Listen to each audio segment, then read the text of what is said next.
welcome back. My name is Jaharn, and if you've been following along for a while, then you will know I am absolutely obsessed with upcycling. I recently got my hands on a beautiful new dinnerware set from Castlereagh, one of my favorite furniture brands, and I started getting an idea. I am obsessed with making beautiful tablescapes, and I've always wanted to make a scalloped tablecloth. So I thought, why not go ahead and do it? So I popped into one of my favorite charity stores just down the road from me, and I went straight for their bedding section. I always find the best fabrics there, and this time did not disappoint. I ended up finding 2 duvet covers, which I knew would be absolutely perfect for this project. They cost $20 in total, which I was very happy about. And I've decided I'm going to use the blue duvet cover as the main part of the tablecloth. And then I'm going to use the red striped duvet cover for the scallops. I think they'll look really cute as an accent. And I'm such a fan of blue and red together. So I'm really excited to see how this turns out. All right, let's get making. I love looking in the bedding section at charity shops because I often find the most beautiful pieces to upcycle.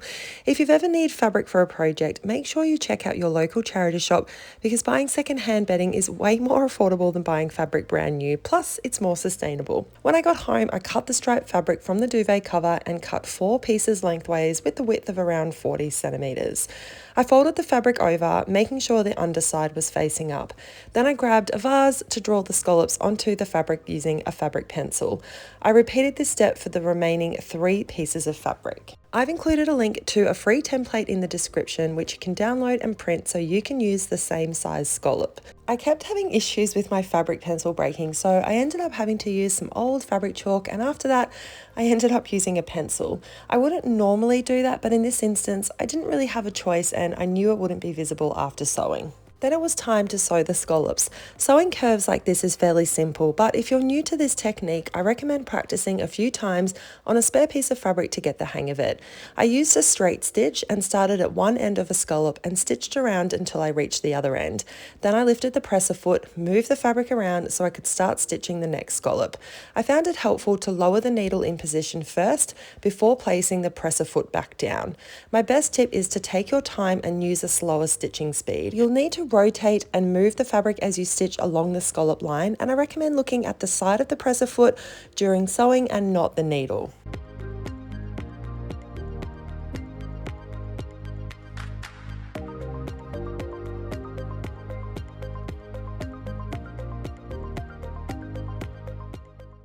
After this, I removed the excess fabric from around the scallops using my fabric scissors at about 1 centimeter above the stitching.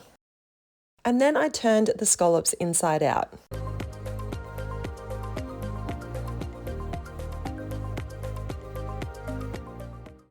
I ironed the scallops so they were nice and flat, and in some instances I used the end of a spoon to open up the scallops a little bit more.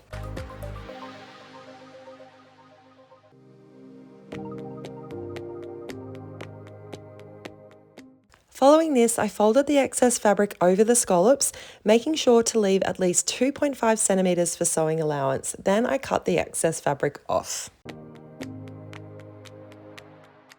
For the main part of the tablecloth, I removed one side of the blue duvet cover using scissors and sewed down the edges using a straight stitch. Then I pinned the scallop trim around the edges of the blue fabric. This is where the 2.5 centimeter fabric allowance is really important. Using a straight stitch, I sewed the scallop trim around the edges of the blue fabric and removed the pins as I guided the fabric through the sewing machine. I also used red thread to match the red stripes for this. When I reached the end, the last scallop was a little too wide, so I simply folded it underneath the blue fabric. I also sewed down the thread at both ends of the scallop trim by reversing the stitch and sewing back over it again. And that's it! The next day, our new Castlereagh dinnerware arrived, and I was so excited because I knew it would be the perfect excuse to bring out my scalloped tablecloth. We got the 20-piece Evelyn set in oat milk, and while I love including lots of colour in my projects, I always tend to prefer more neutral tones for our dinnerware. We also finally got a new mirror for our bedroom. It's the Castlereagh Serena floor mirror in chestnut, and obviously I chose this because I love the wavy detail and I think it's super cute that it matches my scalloped tablecloth. And here is my upcycled scalloped tablecloth tablecloth using secondhand duvet covers. I'm so thrilled with how gorgeous it looks. It's not perfect and I'm no sewing expert, but I think it looks pretty darn good for my first attempt. And I'm so obsessed with pairing blue and red together in all different tones. I also can't believe how lucky I was to find this fabric. I actually saw the striped duvet cover at the charity shop a couple of days before I bought it. I didn't buy it at the time, however, I couldn't stop thinking about it, so I raced back to get it and thankfully it was still there. My heart was absolutely racing when I walked to the bedding section, but as soon as I saw it, I felt so relieved. If you're thinking about making this scallop tablecloth, I recommend using 2 contrasting fabrics, whether it's by colour and or pattern, and letting the scallops be the hero. We love Castlery so much and our outdoor chairs are also by them. I've linked to their pieces in the description below in case you want to check them out. Thanks for watching and I really hope you love this project. Feel free to leave any comments below and I look forward to seeing you next time.